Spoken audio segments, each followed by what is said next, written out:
కాళేశ్వరం మేడిగడ్డ మీద ప్రాజెక్ట్ మీద కేసు వేసిండు. ఇంతకు ముందు వీళ్ళంతా కలిసి రమణారెడ్డి గుండా పెట్టి చంపేసి డాడీ మీద. ఎందుకంటే కబ్జాలు చేసి అన్ని ప్రశ్నిస్తున్నారని ఇట్లా డాడీని చంపేపించింది. అది డబ్బులు తీసుకున్న డబ్బులు డాడీ ఇక్కడ అన్ని లెక్కలు అడుగుతున్నారని ఇట్లా డాడీని చంపేసింది. మాకైతే న్యాయం కావాలి, వాళ్ళు దొరకాలి. ఇక్కడ మాత్రం సీసీ ఫోటేజ్ మాకు చూపించట్లేదు. ఇద్దరు కస్టడీలో ఉన్నారని తెలుసు కానీ మాకు మాత్రం సీసీ ఫోటేజ్ మొత్తం రాలే. ఇంకా అంట సంజీవ్ అని ఒక్కరు, ఇంకొకరు, ఇంక ముగ్గురు ఉన్నారు. ఇంకా ముగ్గురు రావాలి. మాకైతే న్యాయం జరగాలి. వాళ్ళు కూడా ఎంతకాలం ఉంటారో మేము కూడా చూస్తాం కదా సార్. మాకైతే మాకు న్యాయం కావాలి, వాళ్ళు మాత్రం రావాలి. వాళ్ళు మాత్రం రావాలి అంతే. వాళ్ళని శిక్ష చేయాలి. వాళ్ళకి ఇప్పుడే కావాలి, ఇప్పటికీ చచ్చిపోడు, ఇప్పుడే చచ్చిపోవాలి.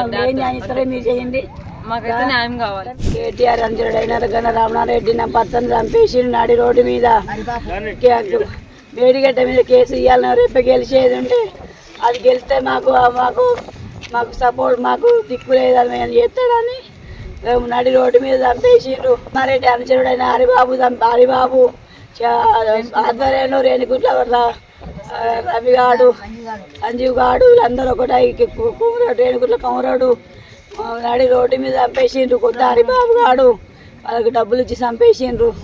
బుర్ర కౌరడు అయ్యా గురు చేతులు అందరూ ఒకటి అయిండ్రు. నా పిల్లలు రోడ్డు మీద పడ్డారు.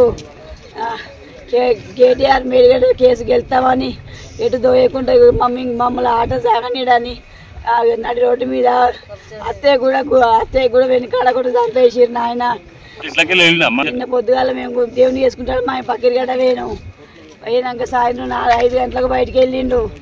మళ్ళీ 5:30కు మళ్ళీ ఇంటికి వచ్చిండు. 5:30కి ఇంటికి పోయిన మనిషి ఇంటికి రాలే. నాకు 6 గంటలకు నాకు కబురు వచ్చి చచ్చిపోయింది, చంపిండా అని.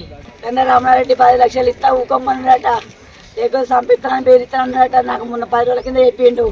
నువ్వు సపరేకుంటావు అంటే నేను ఎవరు సొమ్ము తింటలేదు, నేను మేడిగడ్డ నేను న్యాయంగానే కేసు వేసినా నేను అది గెలుతాడు నన్ను పేరుస్తాడు, 10 లక్షలు తీసుకోమంటాడు అన్నాడు.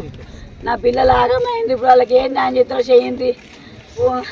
రమణారెడ్డి కేటీఆర్ అనుచరుడైన రమణారెడ్డి అనుచరుడైన హరిబాబు, కొత్త హరిబాబు చంపించిండు. రేణుగుట్ల సంజీవ్ గాడు ఇంకెవరు 2-3 వాళ్ళు ఉన్నారట. వాళ్ళ అనుచరుడు కత్తి పట్టుకోవాలి ఇక్కడ కొడితే బండి మీద వచ్చి అటాక్ చేసిండట. కింద పడేసి నరికిందట.